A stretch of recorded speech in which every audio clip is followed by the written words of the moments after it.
Hey everyone, welcome back to Open. Our last guest is a singer, songwriter, a musician that blends her Bangladeshi heritage and influences of R&B, hip hop into her unique sound. In pursuing her dream of becoming the first Bangladeshi singer to hit the American charts, she wants to change the world through music and give the American Bangladeshi women a prominent voice in the media. And here to share more, we welcome singer, songwriter, and musician Mati. Hi, Hello. Rhina. Thank you for having me. Well, thank you for being here. I love that you incorporate your culture into everything that you do. Yeah, it's really important to me. I was born in Bangladesh, and then I came to this country with my single mom at the time. And she really influences me to be a Bangladeshi woman living in America. And she never, ever let me forget my roots, which is so important to me. And I got to tell you, in researching you, right? Because I research all my guests, and I've seen like I want to say your chapters, right? And there's some music in there where you're not wearing your cultural garb, right? Which I want to learn about this too. I want you to share with us why this is so common, right? Because I don't know what it represents. But I want to say to you before we even get into that, that you stood out more representing your Bangladeshi heritage than just dress commonly, right? Yeah. So please share with us so that we're educated on why you wear these scarves to the side. Um, to be honest, in my point of view, in my culture, women are hidden. We are usually in the background. We're not told to be very outlandish and say crazy things. So, this actually represents the covering Ah, of our body. Today, I wore it as a representation of where I'm from and to kind of accessorize. It looks cool. yes. But I, in my rebellious nature in my country, I like to not wear this a lot and just wear like the long gown. Like we usually just have very loose clothing that doesn't show any of our curves, anything that can tempt the Right, other sex. right. Yeah. Right. So, no, thank you for sharing that because, Yeah. I think we should all get to know each other and the reasons behind certain cultural values, right? Yeah. And then there's you being an R&B hip hop artist within your culture too, Yeah. right? Yeah, it's weird. Well, a little bit about me. Like, I grew up in the Bronx predominantly in my lifetime. I moved around a lot during, the time that we were trying to assimilate into American culture. I lived in New Jersey a little bit, even Yonkers for a little bit. But Bronx was kind of where I grew up during my adolescence until high school.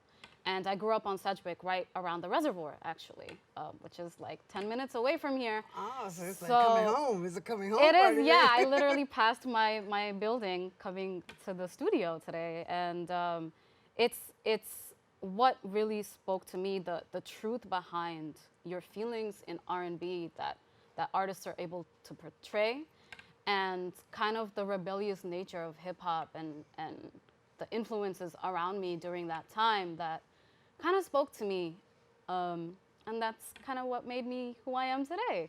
Yeah, no, it's a beautiful thing. It's a beautiful thing. I think it's so important to really step into your authentic self and give yourself permission, right? But sometimes it can be a little challenging when you're in environments that are so traditional. So I can only imagine Yeah, yeah. how you had to really make and be a stand for yourself within your immediate environment. So can you just share what that was like when I guess you shared that you were going to be an R&B hip hop singer, with a Well, Bangladeshi undertone? well, there was, my community is more traditional, Right. and I am not. My mom didn't really raise me that way. She's a very independent, very feminist woman who speaks her mind, who dresses how she wants, does whatever she wants, and that's who I am. So there's really no question for me to kind of pretend to be someone else in my own community. And that's not what we do in 2023. We don't pretend to be somebody else. We step into our own roots and our own authentic self, and we learn to love ourselves, even if people don't.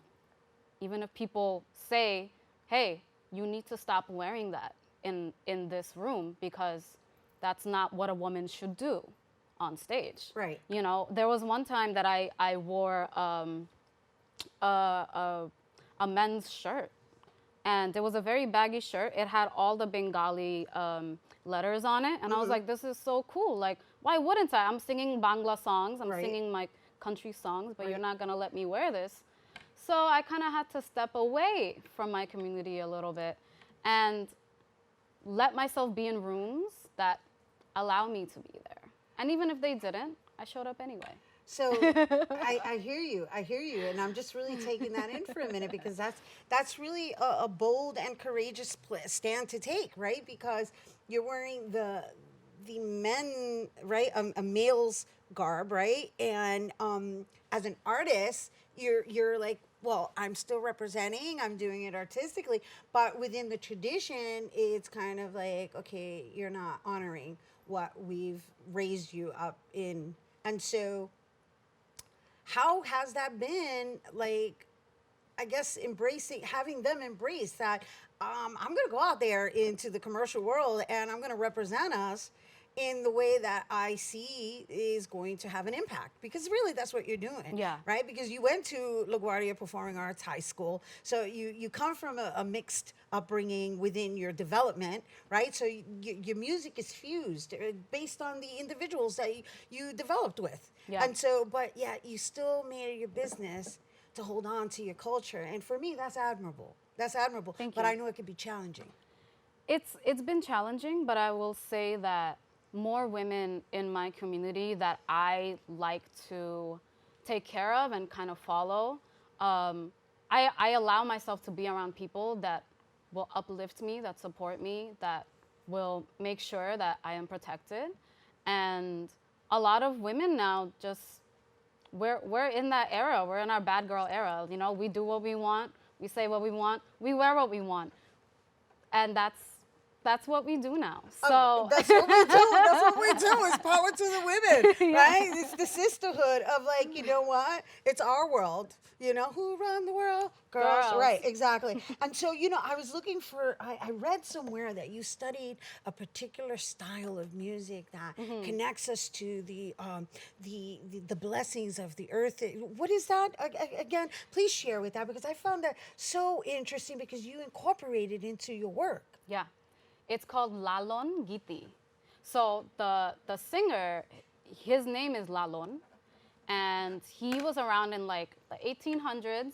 He just kind of said, you know, let me leave my family, let me leave what I know, let me leave my house, let me travel around in Bangladesh and spread this message of humanity and relating to humanity through nature and through God, but also kind of questioning God a little bit.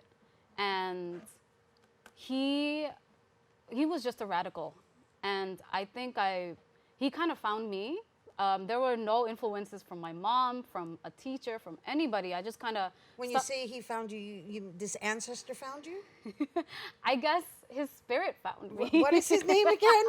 Somebody else was sending later. Lalon Shah. You Shah? could say yeah, Shah, S-H. Shah. Okay. Yep. Keep going, because I'm very interested in and Lalon Shah. he just spreads that melody of relating to nature and how humans should be acting according to the rain or to the moon. And there's just something so spiritual about him that I follow every day. And I'm not religious, you know, I didn't grow up in that kind of environment, but with him, it's just, he really influences how I do things and my artistry. Wow. Yeah. That's deep. Yeah. I felt it. So we're now going to send light to Lalon Shah Yes. for blessing you with this technique in which you incorporate into your music. And just in listening to it, I know it heals, It does. which is what we're talking about. It does. I know, I saw, I felt, and you guys are going to feel it too because she's going to perform for us. But I think it was important that we share that because, again, we've been having a lot of discussions about being deliberate and purposeful, and we're all bringing in our different cultures, but there's this sense of consciousness that I love sharing with our viewers so that they understand that, you know, there's light in the world, there's light. Yes. Yeah. So much light. So much love. Yeah, no, you know, because we're being spoon-fed a lot of negativity and a lot of yeah. chaos, and so Yeah. here on Open, we're serving you light. We're serving you light. You know, I felt it today. yeah. Yeah. In what way? Just being with you in the studio. How beautiful. That's beautiful, and I can't wait to experience what you're going to offer us I'm super excited. and our guests and our viewers. Oh my gosh, you guys. Thank you for having me Mati, today. don't go anywhere. She's going to perform for us after the break, and I promise you, you are not going to want to miss. So don't go anywhere.